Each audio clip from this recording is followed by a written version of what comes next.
Although some may consider having their own entertainment room in their living space a bit of a luxury, it actually is not a bad idea.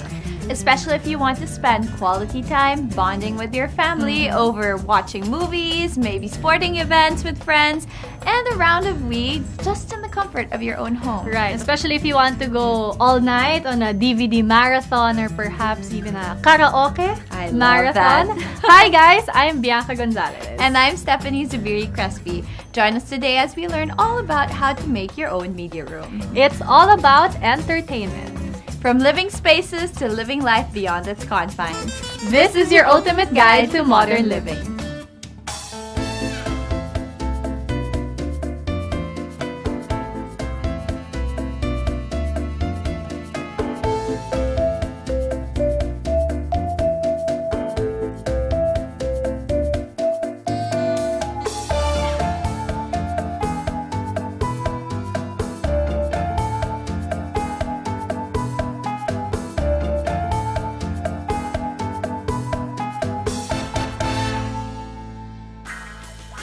A lot of people know Doug Kramer as the basketball star and head of the charming Kramer bunch. Today on Modern Living, Doug welcomes us into their home to show us his little-known side. This is my home cinema. Everything that you see here, it was all my design. The measurements, the color coordination of the theater, it was all me through the help of Google, looking through images and my favorite theaters. Parang I came to the ending of wanting to have something like this. It was always been an interest of mine to have a cinema, but I was staying in a small condominium and I always had the small speakers and a small TV, so never to this kind of scale. And when we built our house, I specifically told Cheska na we really have to have our own home theater, my cinema. This is my space also. This is really my hobby. I love speakers, I love audio, I love video. This is a 136-inch widescreen, 2.35 aspect ratio screen. And it's high definition. It's actually a 3D cinema, although I'm not a fan of 3D, but this is it. Yeah. Like a lot of home theater enthusiasts, Doug is really keen on choosing the right equipment for his entertainment room. He also loves maximizing their full potential. My system here is rigged to a 9.2 home theater system. That means 9 speakers around and then I have 2 subwoofers in front. If you have that amount of speakers, hindi mo siya masusulit if you watch comedy. I like watching action films, I like watching horror movies. The occasional romantic comedy I'll watch with Cheska, hindi siya mahilig sa mga action eh. So that's the kind of movies I like to watch where my speakers can come to life.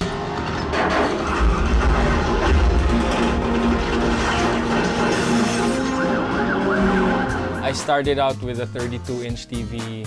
I wanted to put small satellite speakers. Yun yung malilit na speakers, tapos nakakalat pa yung mga wiring sa mga side.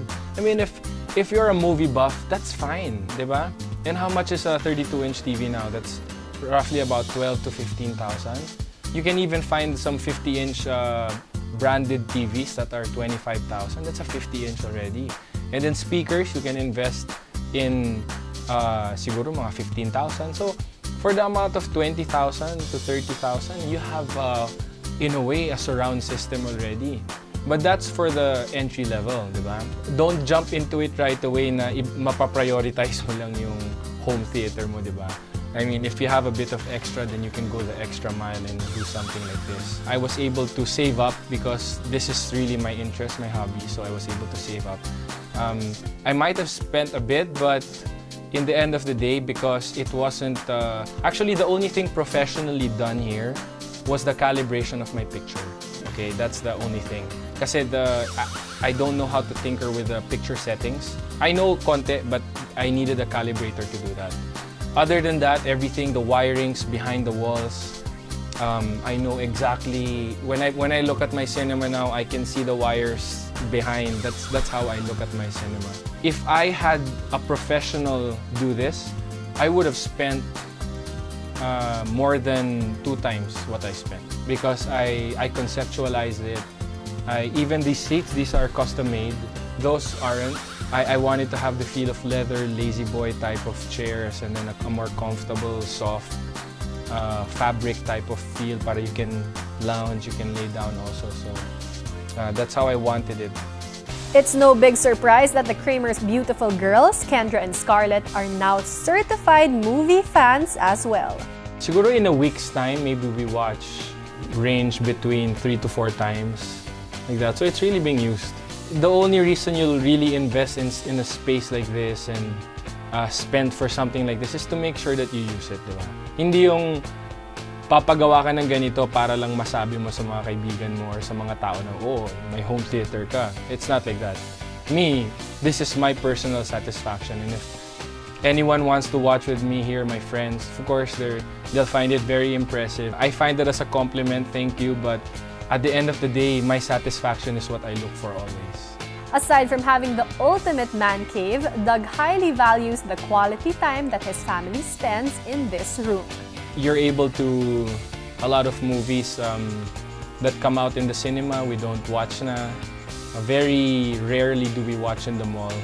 I wait for it to come out in Amazon.com, that's where I order my stuff. So we order our movies in the US and then we ship it after a couple of months. We're able to watch as a family here without having to go through the crowd.